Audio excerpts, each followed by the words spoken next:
Audience exclusive.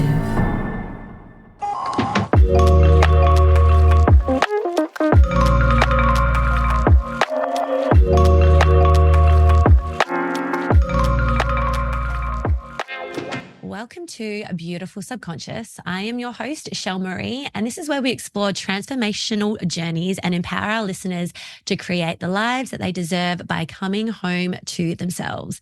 I am thrilled to introduce you to our guest today, Rayne. Rayne is a Reiki therapist, a personal success coach with a passion for guiding individuals towards their own personal transformation.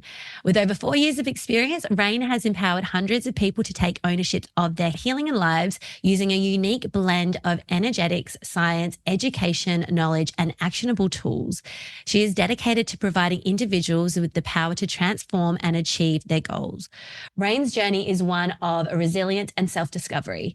Having transitioned from a background in finance, hospitality, and entrepreneurship with 4 businesses under her belt, Rayne has found her calling in coaching women and entrepreneurs. Her mission is to help them overcome subconscious beliefs, providing powerful strategies and to become the creators of their own lives. If you're ready to break free from limitations, shift your mindset, and manifest the life you desire, you're in for a treat. Welcome, Rayne. How are you? It's so good to be here. Yes. So we were just talking off air before. Rayne had a nice run and we've got energy moving around the place everywhere. Hot like a sunrise. Yeah. Oily, I'm like a tomato. It's good. You're getting those endorphins moving. It's all about just moving that energy, right? Mm-hmm. So I am honored that you're here. So thank you for being here. And I am honored with our journey where we met many moons ago through a mutual friend. And since then, there has been awesome synchronicities in seeing your journey and how our journeys are somewhat paralleled in ways in being, I guess, mums who are driven to just provide a sense of consciousness and self-awareness to not only motherhood, not only to our children and set that example, but also to lives and to creating a business where this should be a cornerstone to everything. So I guess I would love to start by asking, did you find that you were always this way inclined, or was there one moment, a pivotal moment that you're like, all right, enough is enough, something's got to change here?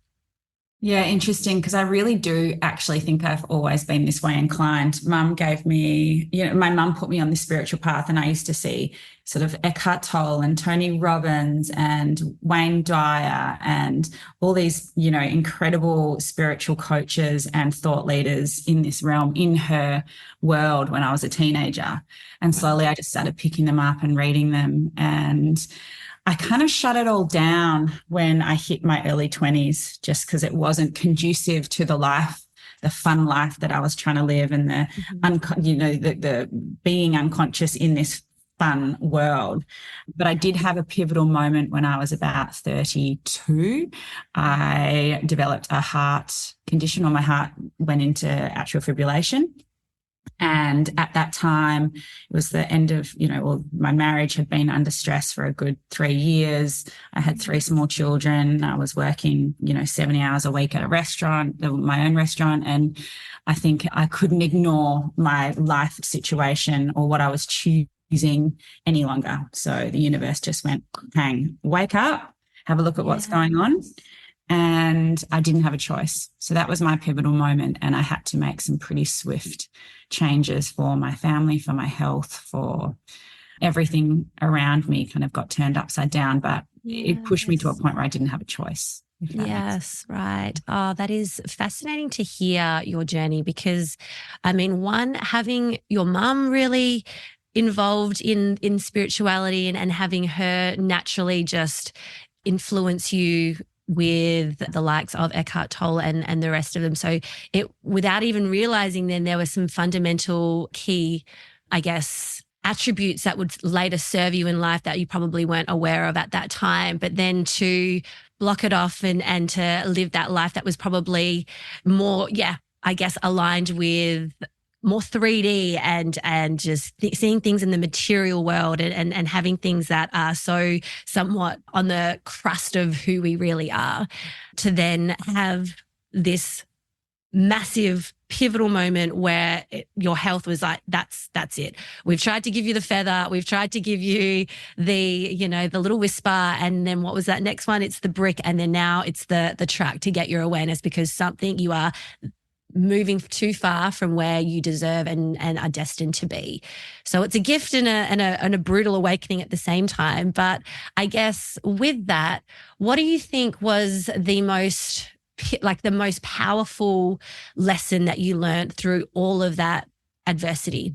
It's really interesting because I don't often go back there anymore, because it's kind of been 8-ish years. Mm-hmm. But I do get triggered every now and then, like I literally have last night and moving through some stuff this morning. I still hold a bit of shadow around those times, because I think a lot of it for me in the coaching and the mentoring that I do, it comes down to a point of, for how long are you going to ignore not only just the signs, but are you going to show up as, who you think you need to be in order to keep things together, in order to be loved, in order to, look on the surface like you're okay. And we can go through that process for years and years. So I do sometimes at this point think, do I hold a little bit of, guilt or shame around the fact that maybe if I had have actually put myself first years before, when I first started seeing the signs, maybe things could have worked out differently. Maybe things would have been presented in a way where it didn't need to have this explosion, right? Mm-hmm. That being said, I still believe that everything is perfect and everything is meant to be exactly the way it is for the journey, the growth, the healing, whatever it is. But it does beg that question. It has taught me or given me the power to say, okay, we don't need to wait for things to blow up before we actually choose ourselves. Yeah. That fear will keep you stuck in the same cycle loop. Mm-hmm. And it is so much greater, and it's such a stronger pull to stay in that cycle loop than it is to think, how would life be different if I just chose myself? Yes, beautiful. And I think there are so many women that would relate to that, but then simultaneously may not currently have the awareness to know that, all right, like I think they're like, if I just stay with what, maybe this is as bad as it'll get, and I know how to manage this. So I know how to if I just keep everything in this container, I know what to do. I know how to show up in this. And if it just stays the way it is, maybe I can get through it, or maybe something will change without me needing to make something that is so unknown to me that I've tied unknown to being a fear and something that could be even worse, and where at least I'm familiar with this space, and at least I know somewhat how to manage the pressures of it and the hurt within, or however it's showing up. But yet if I was to go and explore something so completely new, how do I know that that's going to be okay? Or how do I know that that's actually going to be better than what I've got? What if it's even worse, is what I think so many people fear. So what would you have to say to those women that might be in that position? Well, I think it's very easy to run with the narrative of, if I choose myself, if I change, then things are going to fall apart. My marriage will end. I won't see my kids as, and you go into this cycle of the unknown, the biggest fear. Mm-hmm. And your brain will look for evidence all around you to say, hey, look, that person tried to change and their marriage broke down. That person tried to change and their business, whatever it is for them. But we can also come from a place of choosing ourselves out of love and trusting that maybe things will actually get better in the situation that we're currently in. Yes. Maybe, your partner will come and support you in that party. Maybe things will actually strengthen. Maybe choosing you and choosing love gives you more patience, more compassion, gives you the ability to see a side of things that you couldn't see before. And It's literally just about switching that perspective from a fear and judgment to sort of curiosity and compassion. How can I choose curiosity and compassion and choose myself? Yes. Because we all know that choosing ourselves is the number one space that we need to be in to cultivate a connection, love, a life, better parenting, stronger businesses. We must be brave enough to say, I am worth just having a look, just taking a little look to see what comes of that, and dropping that fear of, if I look at myself, then everything's going to fall apart. Yes. That is absolutely spot on with what you were saying in terms of the bravery that's required, but also we are the basis of absolutely everything. And I think so many of us can conceptualize that, but to really act upon it is going to stir up so much fear and emotions that have been unresolved within their body. And so, I think it's easy for people to be like, all right, well, yeah, that's gonna change, and I hold change to be a fear again. But at the same time, to every thought there is its polarity, and so that fear has a match in a more conducive and a more aligned version. So yes, maybe that marriage will change, but it doesn't always necessarily mean for the worse. You can be the one that is the beacon of change and lead that relationship to its more harmonious state. Or maybe if it means that the marriage does dissolve or take a different dynamic, it doesn't mean that that is necessarily a loss, because either way, it's not going to be on service to you. You're either going to lose yourself and lose sight of what you deserve if you're staying in something just to simply stay in something, or it could mean that you've allowed that to be what it is and honor it for what it is, and now you've evolved or got the opportunity to evolve to something that now is more in alignment to you because you deserve that. And I think that can be just a really scary space for people. But then when you really dive in and just feel the richness within yourself, that's all that you become driven by and embodied with. And you want that for not only you, but the person that you're in that relationship with, or your kids, or the people that you're around, because you're like, if I can feel this, everyone else can feel this. And so why aren't we going to feel this? So I absolutely love it. It's just that bravery in what you were saying that I think a lot of us can hold back in, dipping our toe in. I also think, Michelle, yeah. like what we do is we tend to fixate on a person or a situation. And what that actually is doing is distracting us from looking at ourselves. Yes. It's like, do I want in or do I want out? Is this making me happy? Is this not making me happy? Right? It's like, but what in me do I need to look at? How can I start looking at myself and how I'm showing up and how I'm presenting and how I'm anxious or how I'm projecting, or what past traumas am I projecting onto you? Right? And that's, I think, when it comes to being brave, it's not brave about ending or staying. It's brave about, okay, it's time to really look at your own self. And I do this exercise with my clients. It's like, take the person out of it. Even if you're in a marriage, take that person out of it and start thinking and creating a relationship in your mind that lights you up. What values do you hold?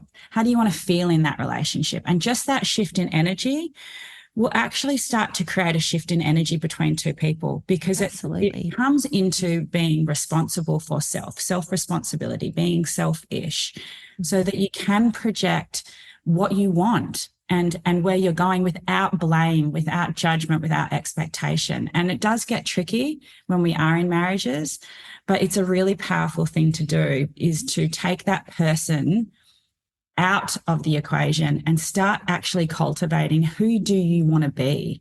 How do you want to show up? Are you embodying that every day? Absolutely. And just that shift can be so powerful in any relationship. But that is the brave piece. That is the ability to be able to look at ourselves over pointing a finger and deciding whether you want to be somewhere or not. Absolutely. Beautifully said, because it is true. It's that coming home and just really acknowledging that everything that you're interfacing with on the external, whether it's the person or the situation, all of it's coming from a reflection and a filter that you've got going on within you. So if something needs to change, why not understand yourself the best in order for you to align to the things that you really deserve and desire? And I guess so following that, with the mums and the women, I guess, that you and I generally work, that's who we generally work with, the people who are always giving, we'll say to the mums that are giving all their everything to their kids. And I guess you would hear it too, where they're like, I just don't have to, like, I've got, my kids have got their all their extra curriculum, all their, schedules. I'm doing things with the house. I'm trying to run a business. I'm trying to stay healthy. I'm trying to be on top of it. So everyone's trying their best. We absolutely acknowledge that everyone is trying their best, but that also means that they're getting to know who they deeply are at the bottom of the pile.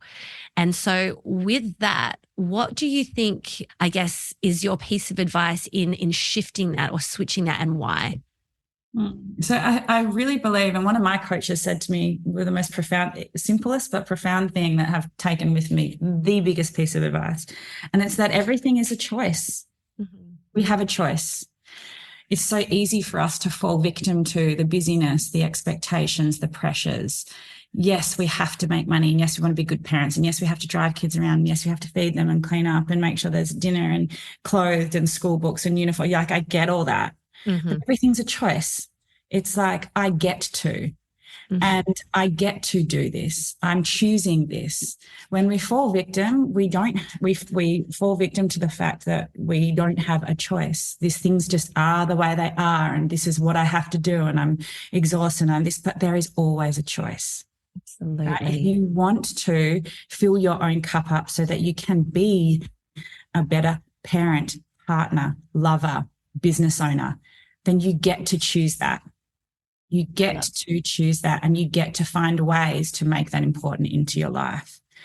And this is what I talk about with the perpetual cycles. It's very easy to stay in a cycle, even if it's unhealthy, unhelpful, and not getting you to where you want to go. It's easy to keep yourself in that cycle because it's become so familiar to you that doing anything else just doesn't seem easy. It seems the hard choice.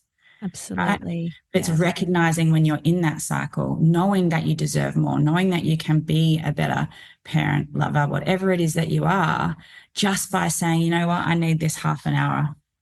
I am choosing to get takeaway tonight so that I can sit on the couch and just watch a movie with my kids. I'm choosing to make them catch a bus to school today. I'm choosing to, whatever it is for you that you need, everything that we do in life is a choice. Absolutely. If money's a problem, what are you choosing? Are you choosing to live in a very affluent area and your kids are at private schools? Even if you know that that is your choice, you're choosing that and you can be proud of it. Mm-hmm. But if you fall victim to the fact that you have to work to pay for that, then it's not a choice. It becomes hard, mm-hmm. right? Mm-hmm. So you can just feel that, right? You can feel that energy behind it. You can feel the incongruency of like, it's all of a sudden you lose that empowerment and you've disempowered yourself. And it's just like, all of a sudden this is happening to me, which is a saying that we understand so very well and hear regularly. But it's just like in any given moment, like you've said, you've chosen that. This is what you've decided. So are you in complete alignment and ease and embodiment of that choice? And if not, why not? And if you're feeling like something's happening to you, why are you allowing that to happen to you for starters? Or why do you have that perception of it's happening to you? And how are you going to take your power back within that circumstance? Mm-hmm. So I absolutely love that. So you are in finance and hospitality and a multiple business owner. So in some circumstances, you would understand, like people would hear that would be quite, I'm going to use the term like 3D kind of job, industries. You know what I mean when I say that? I know you know what I mean. Yeah. So been around the block. Yeah, hey, sorry. I've been around the block. You've been around the block. I mean, you're just multi-talented. You've got just a diversity of skills, which I am all for. And I think it's so great to be able to explore, not just like, we don't want to be being stuck in a box with this is what I'm supposed to do for the next 45 years. It just doesn't speak to my language. So I think, trying everything, see, we're so multifaceted. So yes to you for having, an exploration in all these different fields and industries. So with that though, people that are, say, in finance, I'm going to use that because it can be quite an easy one to correlate. It can seem like it doesn't have that weaving in of self-development or self-awareness in that industry. And I'm very generally speaking. So a lot of people can feel disconnected in their career because it's so just like task-oriented, go do this. It's almost not as connected to their soul within that space. So with people that are in those industries or in those situations that are like, again, I'm on the grind.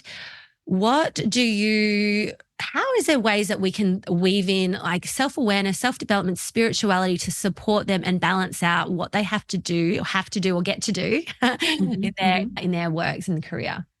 Oh, this is one of my favorite things to do. And I know that my past of, different industries and businesses has really allowed me to step into this space and combine it with the energetics and the coaching and the therapy that I do. I work a lot with my clients on authenticity and values. So I take sort of Wayne Bryant and Lacey Phillips. I do some incredible research and reading on neuroplasticity and brain function and values, et cetera, et cetera. So what to do is to actually do the work on what lights you up. What values do you hold? So I've got my words that are sitting over there: flexibility, expansion, love, and wealth. They're my 4 words. They're my 4 words of my value words that I filter everything that I do through. I love that. I've got my words nearby as well. I love it. Yes, I've got workbooks, I've got everything. I love it. And what I do is I filter every decision and choice that I make through that. So back when I didn't understand that and I'm moving through all these businesses, I just kept moving. I wasn't satisfied. I'd hit a peak and then I'd be like, okay, I'm bored. Let's go next. Now with everything that I do, it is about, is this aligned with me authentically? Is this aligned? Does this give me flexibility? Does it give me expansion? Does it give me, do I love what I do? Am I building legacy? Does it provide wealth? And that could be a wealth in finance, knowledge, whatever it is. So what we do when we're in something that we aren't aligned with is, once you do the work to find out where you are aligned, you can align what you're doing with your values, right? You might be doing a job that you hate, but it is providing you with, if, family is one of your authentic words, it provides you an opportunity to, provide an income to give your family experiences. If expansion is, you might not be enjoying your job, but you're finding you're getting expanded in a certain area that you love, right? And you can really align your values with what you're doing. And once you do that, your perception of what you're doing changes, your perception of your job changes. And eventually it can be looked at as like a bridging job while you're growing your authenticity and growing your knowledge in these areas that you love, so that you can start transitioning into something that is wholly and truly more aligned with where you're going. But shifting your perspective in what you're doing and why you're doing it does change the way that you show up in what you're doing. It changes the way of what you're bringing to the table. It changes the way of how you show up, that you get to, so that you can, right? And that is a really, really big and incredible shift. It's a powerful tool to use, I think. I'm absolutely all for that too. Like in terms of just being really aware with, what are your values? What is it? If you were to just list out the top 4 or 5, what is it that's important to you? And just see, like you said, how that's weaving into your everyday. And if there is meaning in your job, say, for instance, it's might not give you that expansion that you're wanting in that regard, well, you can take and utilize your spare time to find where that expansion is, to find that equilibrium for yourself, because like that might not be the field that doesn't cover, but it may cover the authenticity, the flexibility. It may cover, like, say, majority of the values, which then, you're still getting something from that. But if it doesn't tick that box, where can you find that expansion somewhere else to feed that muscle and to really fill that cup and find where it can balance out the two, the areas of your life. So I think not just seeing it in one space and being like, all right, this is, again, what I'm stuck with. I'm kind of a bit resentful of it. Or, okay, if I zoom out and be like, okay, well, it's giving me the income that I get to take my kids on these incredible holidays and just have these experiences and be okay to, if they're wanting something, I have that availability to offer that to them. And it's just like, well, that's actually a huge value for me. And now instead of just having that tunnel vision of it's not this, looking at what all the other things it actually is, I think is a real powerful thing. And when we feel stuck, we can't be in creation. We can't be in inspiration, because we are a victim to our stuckness, to where we are.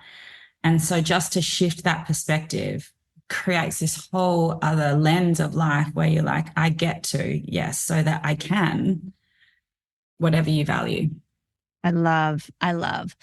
Okay. So if you were to think of one massive, doesn't have to be massive, but I guess what is one powerful lesson that you now embody from embarking on your journey of self-discovery? Like one thing before you were doing this work and doing on this journey to now, what is one significant change? I get to own my shit. Oh, I get yes. to own my shit. I get to be compassionate and curious with myself and not harsh and judgmental. I love that. That's huge for me, because I think we do tend to self-loathe. We tend to be anxious and judge ourselves on everything that we do. But, you know, and I also get not only own my shit, but I get to move through it. So, you know, as I say, something significant happened in my life last night and again this morning, and I felt myself arising this mini panic attack. And I was like, yeah, let this come. Like I can feel this, and the tears are coming and I'm feeling it. These little panic attacks coming.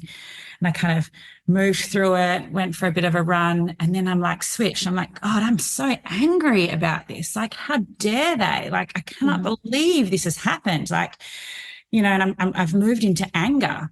And by the time I sort of sat and finished my run, I was like, okay, I'm in acceptance now. And I can see this differently. I can see this clearly, and I can see it without projection, and I can see it without judgment. I can just move through this from a place of compassion. And I get to do that. This work has given me this gift of being able to move through, not avoid stuff, because we are going to constantly have stuff arise, layers and layers and layers of it over and over again. But I get to move through it. And I don't get to have me sit in my room for 2 weeks, triggered and upset and, you know, making shit decisions and being a, you know, disconnected parent. I get to move through it and feel all the emotions and come out the other side and be like, okay, what is this showing me? What gift has that given me? Where am I still holding some shame or guilt? Where am I still getting triggered? Let's move through this. But I get to feel my emotions without judging myself.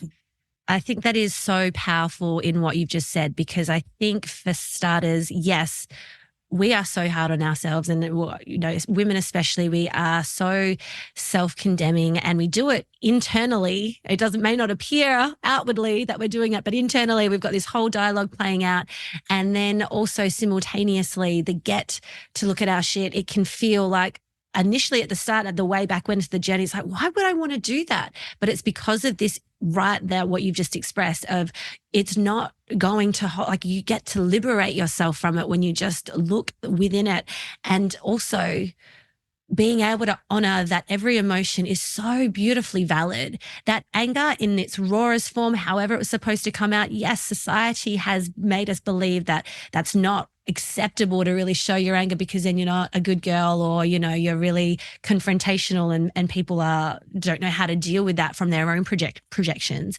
But when you just allow yourself to go through the emotions of like, you know what? Yeah, I'm pissed. That's happened to me, and I'm not freaking loving that. I'm just going to allow myself just to move in all the ways that it feels like it needs to express, because then through that tunnel of that emotion, you'll get through it and to the other side, which is a higher level of consciousness. And like you said, it's acceptance. And then from that, you're in this more equilibrium space and a more integrated space to have a peripheral of like, okay, now I've got a bit of a better view and a more centeredness within myself to be like, okay, what's required here? And it's just that constant space of, all right, what is this? What do I need in this moment to deal with my stuff? Allow for it to be what it is, because I know that, like everything, energy, emotions, they will move. And it's me just giving it that space to be what it is in order to get through to then allow myself that space of pure acceptance and connection. So thank you for sharing that. I love that. And I think so many women, and I guess I feel like women are really starting to hear that now, whether it's just, okay, I'm hearing it, and maybe I might even just have a little interest in exploring. But when that day comes and everyone is just like, yeah, I'm just dealing. I'm just going through my stuff. Like, how authentically empowered will we all be? And that's what we all deserve. I love that. Thank you, my love. So I would love to hear what it is like 2024. By the time that this airs, it will probably be in Feb. So we'll still be at the start of this end of the year, or this side of the year. So 2024, what's that looking like for you? Or what are you envisioning? What are you wanting to call in? Ooh, I'm doing a detox and set intentions. It's my own program at the moment because I do it every single year.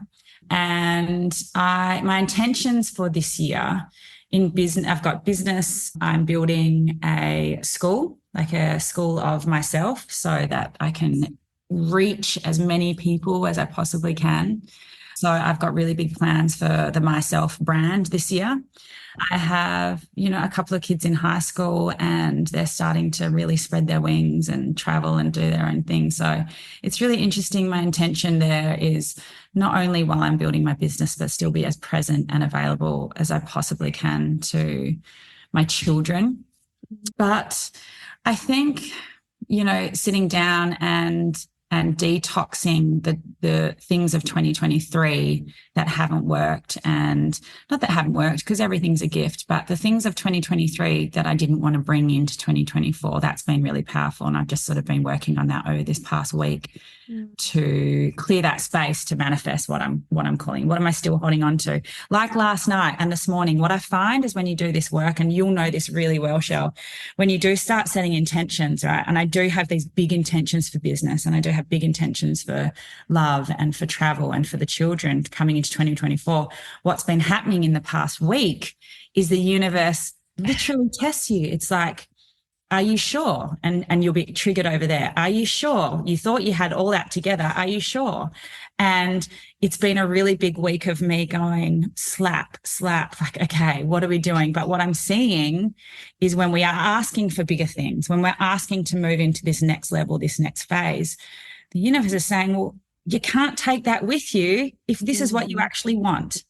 So are you going to commit to doing this average, mediocre thing that you're doing, or are you going to step into what you're asking for, what you're calling in? Mm-hmm. And, we call those, I call them tests. And that's what I'm moving through at the moment is an absolute shit ton of tests. It doesn't matter how long you do it. It's not comfortable, but it's like, you get it. It's like, damn it, I get it. Lots of tests at the moment. So, but I'm there. I'm showing up daily for them. You're flying the flag. Well done. It's hard, but it's beautiful. It's all part of the beautiful process of our journeys. But I think that's the thing. You call in what you want, and then it will show you everything that's not incongruent with that. So it's like, all right, cool. I see where you're where you're wanting to go. And I'm just going to just uproot all the things and shine it in your face that you need to let go of, deal with, address, become aware of, extract the wisdom, and embody that in order for you to get there. So there is a gift. It doesn't mean it's going to be comfortable no matter how long you've been riding this ride for, but it's required and necessary because you deserve what you desire, and this is what you desire. And I'm just going to show you the stuff you need to deal with on the way. Yes, ouch, but I'm here for it. I'm stepping here for it over and over Would again. you want to be doing anything else? I'm just like, I wouldn't not want. Now that we know, it's like there's parts of me for a hot second that I'm like, damn, I wish I didn't know what I know. But now that I do, I actually would never not want to be as aware and as conscious and as empowered, knowing that, hey, I understand, I can see the situation. I'm experiencing the situation. Yes, it's uncomfortable AF, but I think I've also got the awareness that it's a distortion of a higher truth and a higher being of who I am. So you can see the two parts play out, or the multiple parts playing out through it all. But yeah, it's a ride. Yeah, I love that. It's a ride, and it never ends. I think that's, as I said, I put in my Align and Elevate group this morning, I was like, oh my God, another layer. I've got another layer. I've just found another one. It never ends. But I also get excited when I get to that point of seeing that there's more work to be done, because I know what's on the other side. Exactly. I know the less, anxious, and the less worried, and the less scarcity, and, the less projection, and you get to design and create a life that is so authentic, of high value, of flow. And, that's what you get to do when you are ready and able to start looking at your own shit You Oh, get to cultivate that. beautifully said. Yes, I love that, because I think I was wanting to ask, and I still will, to really, I guess, leave the listeners with something that if they were to take anything from this episode today, what would you love for them just to really hear, like deeply hear for themselves? That you get to design a life that you love. Once you detach from the who and the how and the what, and you are brave enough to actually look at yourself and your journey and your gifts and your lessons, you get to start owning and creating something that really lights you up. And yes, the first step is uncomfortable, regardless of what's happened to us growing up and all different traumas and backgrounds and conditionings and everything that we've learned growing up. I get that can be really, really difficult. But once you're willing just to be able to go there, see it as a gift, if it needs healing, if it just needs looking over, brushing over, you get to understand and love yourself with so much compassion. Like, that is the gift. When you can love yourself so deeply in all your flaws, exactly as you are, you get to give that gift to your kids, to your partner, to your friends, to the people around you. If you judge yourself, if you are hard on yourself, that's also what we're perpetuating and giving the people around us. So, be brave and do the work and, just step in, because the freedom that's on the other side is phenomenal. The freedom is so beautiful that you get to start getting excited when you get triggered. Yeah. Imagine that. I'm excited that I'm triggered. I'm moving through this, and now, right, show me what's on the other side. Right. It's true. It's just like anyone else, and previous versions of us would be like, all right, bye. I'm running as far as I can. I'm avoiding when I keep myself busy. I'm not going to deal. But like, to be in that space of like, oh, there's going to be something more that I'm going to be able to extract from this and learn deeply about myself and allow it to beautifully empower me even more and feel that more deeper richness of freedom and self-awareness and self-appreciating and self-valuing. Because at the end of the day, this is what it is. The more we get to come home to ourselves and really explore the intricacies and the dualities and the polarities and every part of who we are with full and utter acceptance, we value every part of who we are. And that's what we deserve to pass on to our kids. Like, we want our kids to value them the way that we see them, like the way that we see the exquisite beings that they are. And we've got to example that with ourselves. Definitely. And I think one last thing that I will definitely say, or might not be the last, I have more questions, but what I will say is you get to look at yourself with curiosity. Like, that is the biggest gift, and not judgment. Curiosity in your flaws, in your triggers. You don't have to be perfect. You don't have to please everyone. You don't have to show up a certain way to be loved. You get to look at yourself through curiosity, which breeds compassion, which cultivates love for everything around you. And it's a beautiful place to be. I love that. I appreciate everything that you've said and your heart and your just insights, because it is such a gift, and it really is so empowering, and it has such an effect when we do our own work, just innately owning every part of who we are. It will ripple and it changes the quality of the people in and around us without them even consciously being aware, because just by you embodying that unconditional utter love within yourself, people get to have that projected onto them, which will infiltrate and eventually penetrate where they can feel that about themselves, which they may have pushed away or not thought was possible for them. So what a gift. And I just appreciate every part of what you do and the people that you serve. And I'm grateful for our lives and our journeys entwining the way that they do. So thank you, Rayne. Oh, my pleasure. Thanks for having me, Shell. It's been Pleasure. Wonderful. Oh, good. Well, how can people, if they want to work with you, who and how, what's coming up for, if people are getting a call like, yes, all right. Yeah. It is on. I don't have a huge amount of offerings anymore. I do work one-on-one, which generally with my entrepreneurs who are looking to build businesses, change careers, make sure they're coming through with blocks and no blocks and belief systems, and we uncover all that. I do great little group programs mainly for women, but I've had a few men come through them as well. They're sort of 10-week programs, and that is like literally unlocking into a life of freedom. And then I'll have my big launch for my new project. It's going to happen in April. So it's coming around. I cannot wait. Yes, but it's best just to find me on Instagram is really the best way to go, because I haven't finished my website yet. So okay. Done. Okay. Well, I will add your handle on the show notes here. But thank you again. It's been an absolute pleasure, my love.